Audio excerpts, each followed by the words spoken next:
पावन स्थल गोपेश्वर महादेव मंदिर के प्रांगण में और हमारे साथ मौजूद हैं उत्तराखंड के प्रसिद्ध संत जो हिमालय की भूमि में निरंतर तपस्यारत रहते हैं। ऐसे महान संत श्री दुर्गा दत्त शास्त्री जी जो ब्रह्मचारी संत के नाम से भी यहाँ प्रसिद्ध हैं और आपने इस पावन भूमि पर श्री शिव महापुराण कथा का वाचन करके स्थानीय जनमानस को कृतार्थ किया है। आइए मिलते हैं और थोड़ा सा शिव महापुराण की महात्म्य के बारे में गुरु जी से जानते हैं, क्योंकि आगे भी आपकी बहुत कथाएं होनी है। गुरु जी आपका बहुत बहुत स्वागत है और आपसे यह जानना चाहेंगे कि इस पावन क्षेत्र में आपने जो श्री शिव महापुराण कथा का वाचन किया, श्रोताओं को अपनी सुधामयी वाणी की धार से मंत्र मुक्त किया, तो इस पावन स्थल के बारे में और श्री शिव महापुराण कथा के बारे में आप अपनी सुधामयी वाणी की धार से संक्षिप्त रूप से क्या कहना चाहेंगे? धन्यवाद बन जी।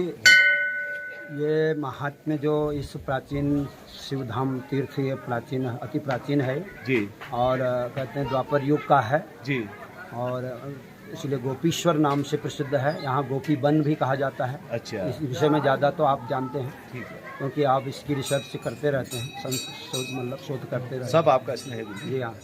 तो यहाँ मतलब हमने भी जब यहाँ का नाम सुना तो हमको भी लगा कि ये कुछ वास्तव में प्राचीन स्थान है। अच्छा, और फिर ये जो भंडारी जी लोग हैं ये इनके संपर्क में आए जी जी, तो हमने भी प्रेरणा दी कि हाँ होना चाहिए, हम भी सहयोग करेंगे जितना हो पाएगा।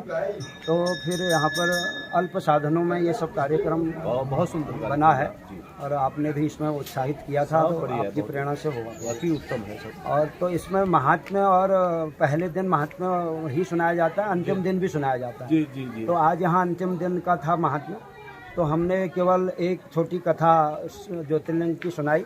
बहुत सुंदर। और जिसके अंतर्गत ज्योतिर्लिंग के अंतर्गत ही ये गोपेश्वर महादेव भी गिने जाते हैं, क्योंकि स्वयंभू है ना। बहुत स्वयं तो इसलिए तो यहाँ इनकी भी थोड़ी महिमा की चर्चा की हमने, और बाकी शिव महापुराण की जो अनंत महिमा है उस पर दो चार शब्द कहे। ज़्यादा तो आपने जैसे बताया कि अनंत है, अति उत्तम है प्रभु, सब आपने ही बताया। लेकिन इस गोपेश्वर महादेव जी के इस मंदिर प्रांगण से मैं आपसे केवल षडाक्षर मंत्र ओम नमः शिवाय की महिमा के बारे में जानना चाहूँगा। जी हाँ, षडाक्षर। हाँ, षडाक्षर मिदम पुण्यम यह पठेत शिव सन्निधो शिवलोकमवाप्नोति शिवेन सह मोदते लिखा है जी शिव पुराण। षडाक्षर की बड़ी महिमा है और षडाक्षर का प्रथम अक्षर ओंकार है। ओंकार से ही समस्त ब्रह्मांड उत्पन्न हुआ है करके शिव पुराणों में वर्णन आता है। जी जी। ओंकार से ही समस्त वर्णमाला बनी है, से जिसको देवनागरी कहा जाता है, वही स्वर व्यंजन